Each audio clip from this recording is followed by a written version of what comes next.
স্বপ্ন কি অদ্ভুত একটা জগৎ তাই না? হাজার হাজার বছর ধরে এটা দার্শনিকদের ভাবিয়েছে, আর এখন বিজ্ঞানীরাও এর রহস্য ভেদ করার চেষ্টা করছেন। মানে এই জগতের সাথে তো আমাদের সবারই পরিচয় আছে, কিন্তু আমরা এর বাড়িতে ঠিক কতটুকু জানি? চলুন আজ বরং ঘুমের ভেতরের এই গভীর জগতের রহস্যটা একটু উন্মোচন করার চেষ্টা করা যাক। আমাদের অনেকের সাথেই তো এমনটা হয়, তাই না? কোনো একটা অদ্ভুত স্বপ্ন দেখে ঘুম ভাঙার পর মনে হয়, আরে এর মানেটা কি? কেন দেখলাম এমন স্বপ্ন? আজকের এই আলোচনাতে আমরা ঠিক এই প্রশ্নগুলোরই উত্তর খোঁজার চেষ্টা করব। তো এই রহস্যের গভীরে যেতে হলে আমাদের একদম শুরু থেকে শুরু করতে হবে। প্রথমে জানতে হবে স্বপ্ন জিনিসটা আসলে কি। ঘুমের মধ্যে আমাদের মস্তিষ্কে ঠিক কিসের খেলা চলে? চলুন ব্যাপারটা একটু খতিয়ে দেখা যাক। যদি খুব সহজ করে বলি, স্বপ্ন হল ঘুমের মধ্যে আমাদের মনের পর্দায় ভেসে ওঠা যে কোনো ছবি, চিন্তা বা আবেগের একটা মিশ্রণ। এটা পুরোটাই একটা মানসিক অভিজ্ঞতা যা আমরা ঘুমন্ত অবস্থায় অনুভব করি। আর এই স্বপ্নের জগৎটা কিন্তু খুবই বিচিত্র। কোনো স্বপ্ন হতে পারে একদম ঝকঝকে পরিষ্কার আর মনে রাখার মতো, আবার কোনোটা হয়তো ঘুম ভাঙার পরেই ধোঁয়ার মতো মিলিয়ে যায়। কিছু স্বপ্ন আমাদের খুব আনন্দ দেয়, আবার কিছু স্বপ্ন হয়ে ওঠে রীতিমতো ভয়ঙ্কর দুঃস্বপ্ন। আচ্ছা, এবার আসা যাক সেই আসল প্রশ্নটাতে, যেটা আমাদের আলোচনার একেবারে কেন্দ্রে। এই যে আমরা স্বপ্ন দেখি, এর উদ্দেশ্যটা ঠিক কি? কেন আমাদের মস্তিষ্ক ঘুমের মধ্যে এমন অদ্ভুত সব জগৎ তৈরি করে? আর সবচেয়ে অবাক করার মতো ব্যাপার কি জানেন?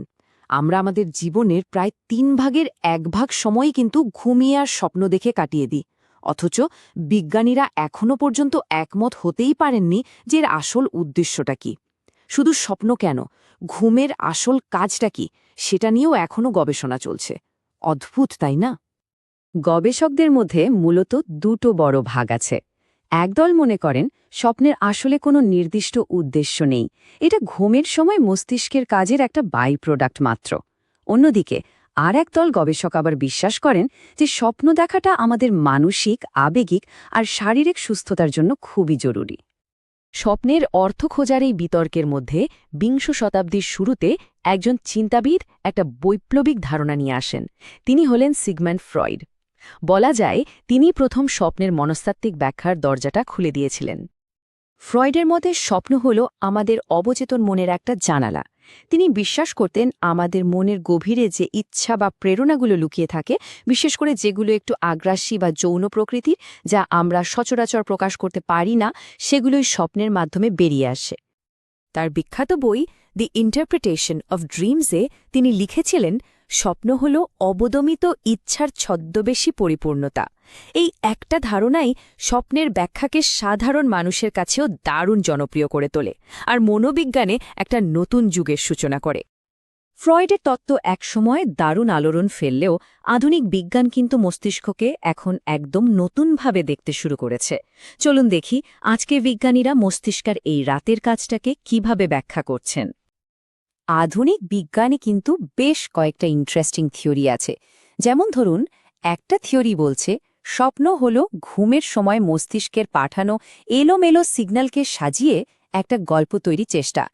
আরেকটা তত্ত্ব বলে বাইরের কোনো শব্দ, যেমন ধরুন ফোনের রিংটোন, সেটাও আমাদের স্বপ্নের অংশ হয়ে যেতে পারে।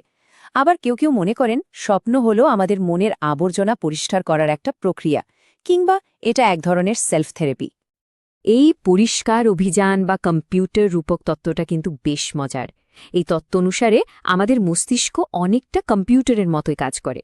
সারা দিনের যত অপ্রয়োজনীয় স্মৃতি আর তথ্য, সেগুলো ঘুমের সময় স্বপ্নের মাধ্যমে ডিলিট বা গুছিয়ে রাখা হয়, যাতে পরের দিনের জন্য মনটা আবার সতেজ হয়ে ওঠে। আর সাইকোথেরাপি মডেলটা বলছে যে স্বপ্ন এক ধরনের থেরাপি হিসেবে কাজ করে।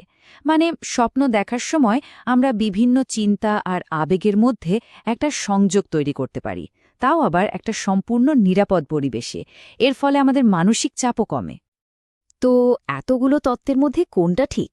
সত্যি বলতে কি, এই রহস্যের সমাধান এখনও হয়নি। ফ্রয়েড থেকে শুরু করে আজকের বিজ্ঞানীরা সবাই এই জটিল ধাঁধার উত্তর খোঁজার চেষ্টা করে চলেছেন, কিন্তু ফাইনাল আনসারটা এখনও কিন্তু আমাদের অজানা। কিন্তু সব তত্ত্বের পরেও একটা প্রশ্ন কিন্তু থেকেই যায়, তাই না? স্বপ্ন যদি মস্তিষ্কের একটা যান্ত্রিক প্রক্রিয়া বা শুধু আবর্জনা পরিষ্কারের কাজই হবে, তাহলে কেন কিছু স্বপ্ন আমাদের এতটা গভীরভাবে ছুঁয়ে যায়? কেন সেগুলো এত বাস্তব আর অর্থবহ মনে হয়? এই রহস্যের উত্তরটা হয়তো আমাদের নিজেদের মধ্যেই কোথাও লুকিয়ে আছে। ভাবনার বিষয়, তাই না?